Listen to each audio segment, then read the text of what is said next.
Hello दोस्तों, welcome to the Vasu classes.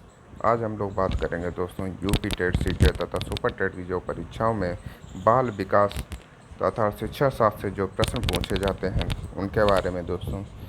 चलिए शुरू करते हैं। बात करेंगे दोस्तों, मनोविज्ञान को सबसे पहले किसका विज्ञान माना गया है? तो दोस्तों इसको आत्मा का विज्ञान माना गया है। ये कथन जो है वह है प्लेटो और अरस्तु का। बात करेंगे आधुनिक समय में मनोविज्ञान को किसना विज्ञान माना जाता है? तो दोस्तों आधुनिक समय में जो है वह व्यवहार का विज्ञान माना जाता है। मनोविज्ञान व्यवहार का शुद्ध विज्ञान है। ये कथन जो है वह है दोस्तों जेबी वाटसन का। तथा बाल विकास का क्या अर्थ है? तो दोस्तों बालक का गुणात्मक और मात्रात्मक परिवर्तन जो है वह बाल विकास का अर्थ है, अर्थात जो शारीरिक स्तर पर, मानसिक स्तर और सामाजिक स्तर, तीनों स्तर पर जो है बालक का जो है विकास होना चाहिए दोस्तों। बात करेंगे विकास की प्रक्रिया कब से शुरू होती है? तो दोस्तों गर्भावस्था अर्थात गर्भधारण से ही जो बालक की विकास की प्रक्रिया शुरू हो जाती है और जीवन पर्यंत चलती रहती है। बात करेंगे वृद्धि का जो स्वरूप कैसा होता है? तो दोस्तों बाह्य और मात्रात्मक जो होती है वृद्धि होती है जिसे मापा जा सके, जैसे लंबाई और वजन, यह जो है वृद्धि है दोस्तों। बात करेंगे विकास का जो स्वरूप है कैसा होता है? तो दोस्तों यह आंतरिक और गुणात्मक होता है, अर्थात कार्यकुशल मानसिक क्षमता जो विकसित करना जो है वह विकास होती है दोस्तों। बात करेंगे किस अवस्था को जीवन का निर्माण काल कहा जाता है? तो दोस्तों वह अवस्था है शैशवावस्था, तथा शैशवावस्था में सीखने की गति और सीमा अन्य किसी अवस्था से तीव्र होती है। ये कथन जो है वह है दोस्तों जेबी वाटसन का। बात करेंगे कामुकता की भावना जिसको लिबिडो कहा जाता है शैशवावस्था में पाई जाती है। ये किस मनोवैज्ञानिक ने बताया था? तो ये बताया था दोस्तों सिगमंड फ्रायड ने। तथा किस अवस्था को गंदी अवस्था या चुस्ती की आयु कहा जाता है? तो ये कहा जाता है दोस्तों बाल्यावस्था का, क्योंकि बच्चे जो होते हैं बाल्यावस्था में वो कपड़े वगैरह गंदे करते हैं, कहीं यहाँ घूम रहे कहीं वहाँ घूम रहे, वह एक जगह से बैठते नहीं, अर्थात उनके अंदर चुस्ती और फुर्ती अधिक मात्रा में होती है। बात करते हैं बाल्यावस्था को प्रतिद्वंदात्मक समाजीकरण का काल जो कहा है वह कहा है दोस्तों किलपैट्रिक ने। तथा किशोरावस्था की अवधि सामान्यता क्या होती है? तो वह होती है 12 से 18 वर्ष तक दोस्तों। तथा इसे तूफान संघर्ष की अवस्था कहा है वह कहा है स्टैनले हॉल ने दोस्तों। किशोरावस्था किशोर वर्तमान की शक्ति और भावी आशा को प्रस्तुत करता है। ये कथन जो है वह है दोस्तों क्रो एंड क्रो का। तथा किशोरावस्था में संवेगों की जो स्थिर स्थिति जो होती है वह कैसी होती है? तो उनके जो संवेग होते हैं वे अत्यधिक तीव्र और अस्थिर होते हैं दोस्तों। बात करेंगे बालक के विकास को प्रभावित करने वाले मुख्य कारक जो कौन कौन से हैं? तो वह है वंशानुक्रम तथा वातावरण दोस्तों।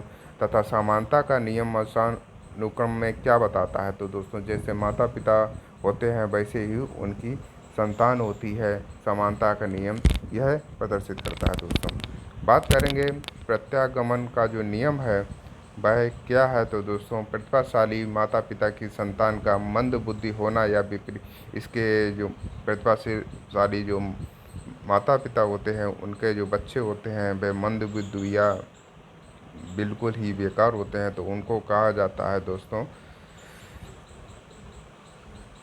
इसके विपरीत इसको कहते हैं प्रत्यागमन का नियम, अर्थात इसके विपरीत होना दोस्तों।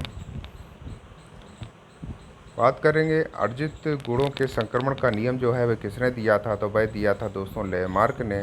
तथा बीज कोष की निरंतरता का जो नियम दिया था वह दिया था दोस्तों बीजमैन ने।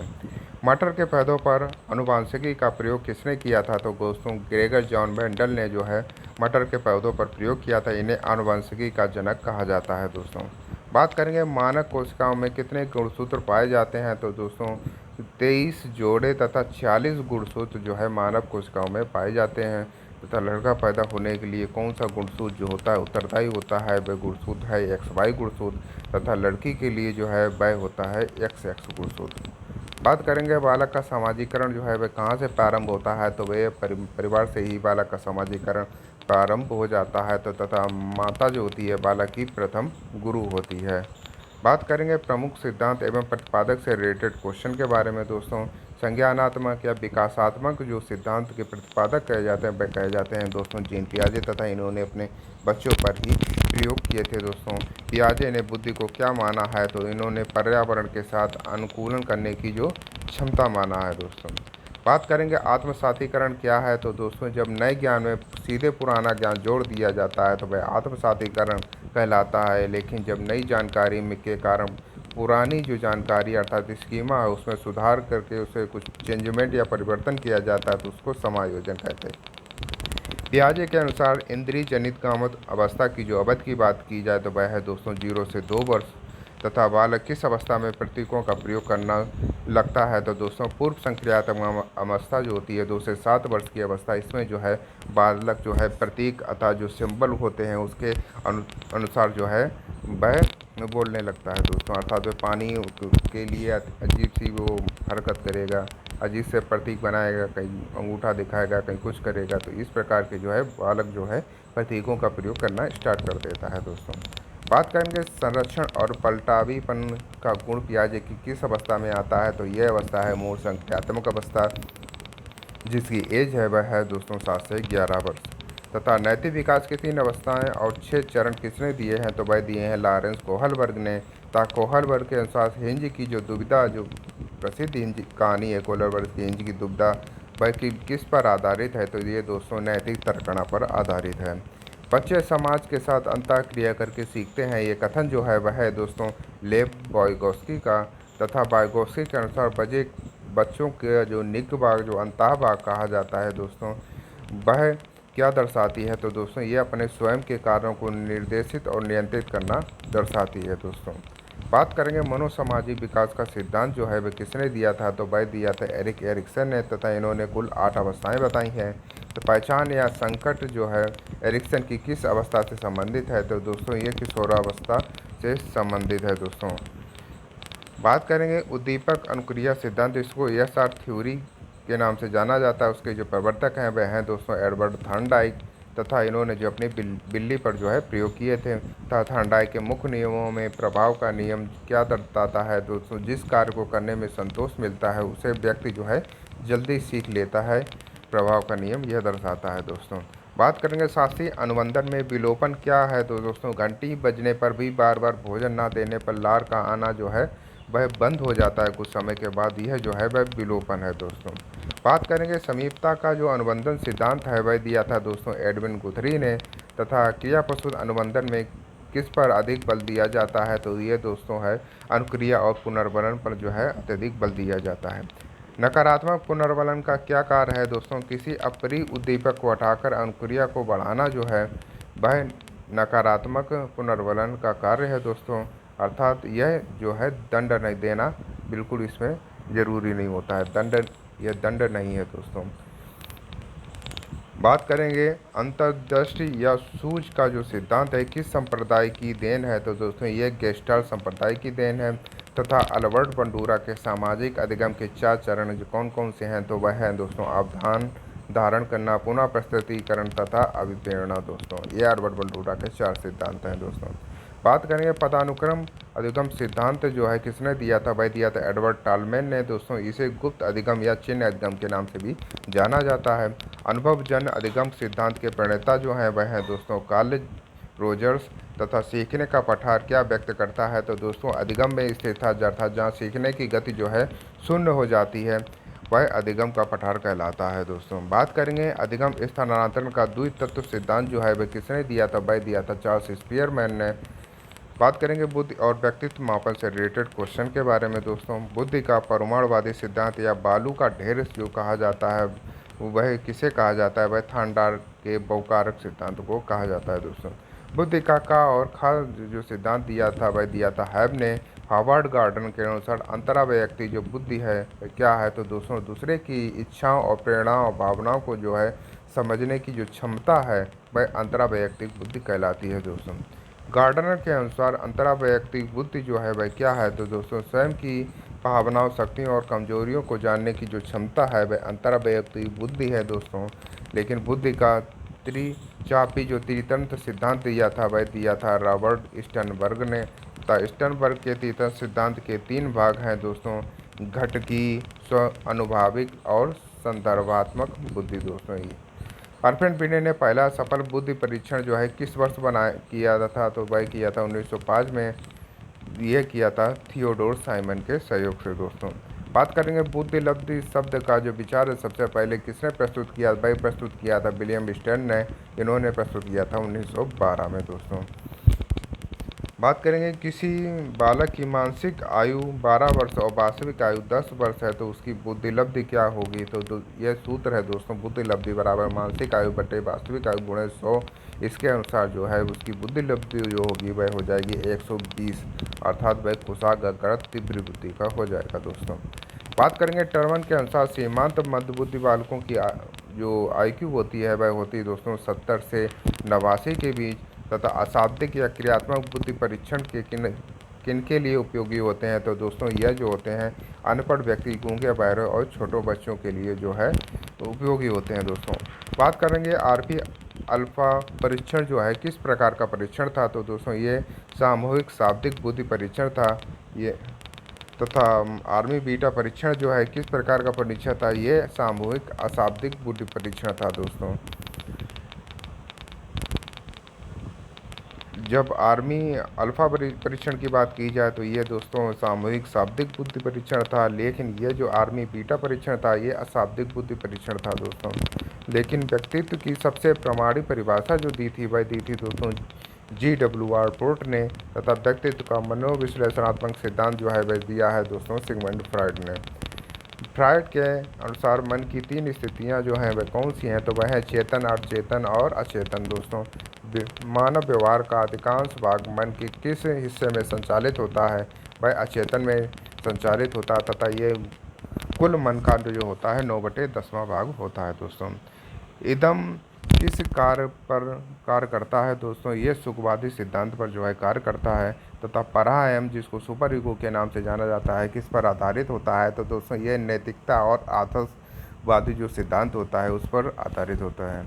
व्यक्तित्व मापन की प्रक्षेपी विधियाँ जो हैं वह क्या करती हैं। तो दोस्तों व्यक्ति के अचेतन मन की बातों को बाहर निकालती हैं, तथा प्रासंगिक अंतर्बोध परीक्षण TAT का जो निर्माण किया था वह किया था मॉर्गन और मरे ने दोस्तों। बाल अंतर्बोध परीक्षण जिसको CAT के नाम से जाना जाता है में चित्रों में किसके पात्र होते हैं। तो दोस्तों चित्रों में जो है जानवरों के पात्र होते हैं, तथा ये जो परीक्षण होता है बच्चों के लिए होता है दोस्तों। बात करके स्याही धब्बा परीक्षण में कुल कितने कार्ड होते हैं, वे किस रंग के होते हैं। ये 10 कार्ड होते हैं, 5 काले जो है 5 काले और सफ़ेद और 2 काले और लाल और 3 जो होते हैं मल्टी कलर अर्थात बहुरंगी में होते हैं दोस्तों। बात करेंगे वाक्य पूर्ति परीक्षण के प्रणेता जो हैं वह कहे जाते हैं पाइन एवं टेंडलर दोस्तों, तथा जुंग के समाजशास्त्री दृष्टिकोण के आधार पर व्यक्तित्व के कौन से प्रकार बताए गए हैं। तो ये बताए गए हैं अंतर्मुखी, बहिर्मुखी तथा उभयमुखी दोस्तों। बात करेंगे समावेशी शिक्षा और अक्षमता एवं शिक्षण विधियों से रिलेटेड क्वेश्चन के बारे में दोस्तों। मूल्यांकन का मुख्य उद्देश्य क्या होता है। तो दोस्तों छात्र के अधिगम की प्रगति को जानना और उसमें सुधार करना जो है मूल्यांकन का मुख्य उद्देश्य होता है।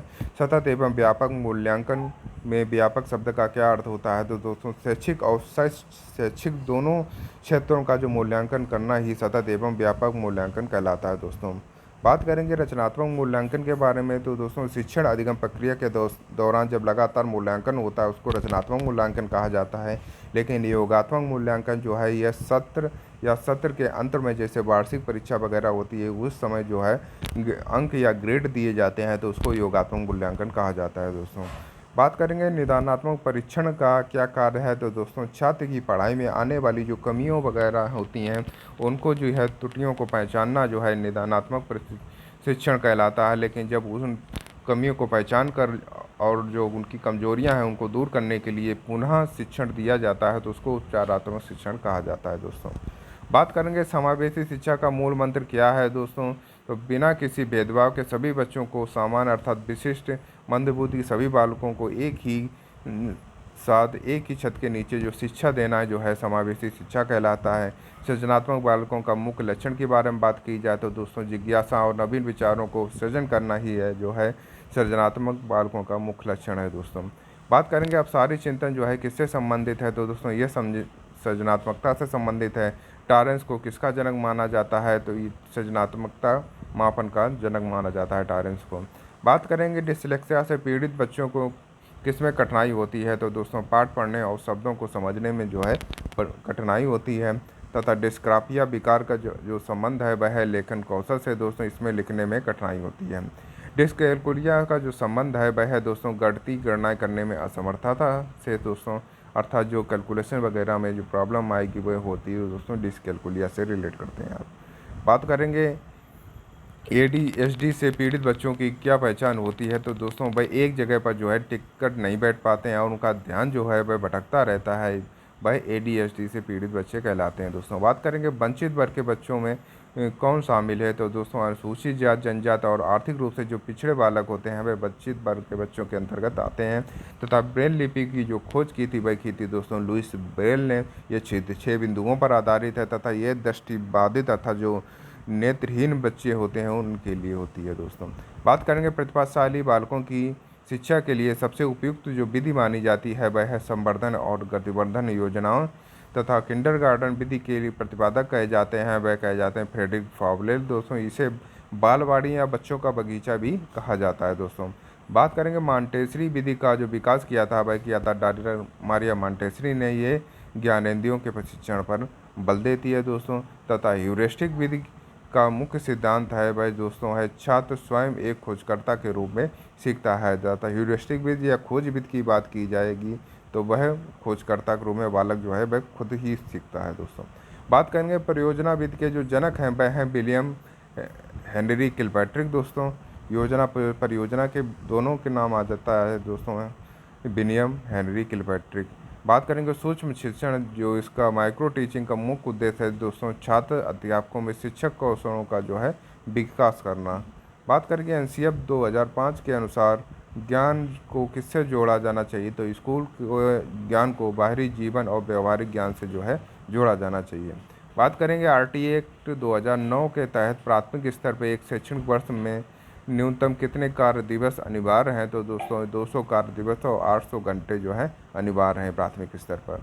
बात करेंगे राष्ट्रीय नीति या नीति 2020 में स्कूली शिक्षा के लिए किस पैटर्न को अपनाया गया है, तो ये अपनाया गया है दोस्तों 5+3+3+4 पैटर्न को। दोस्तों अगर दोस्तों ये आपको वीडियो पसंद आए तो वीडियो को लाइक करें, चैनल को सब्सक्राइब करें तथा अपने दोस्तों को भी शेयर करें तथा सुझाव देना बिल्कुल भी ना भूलें। धन्यवाद।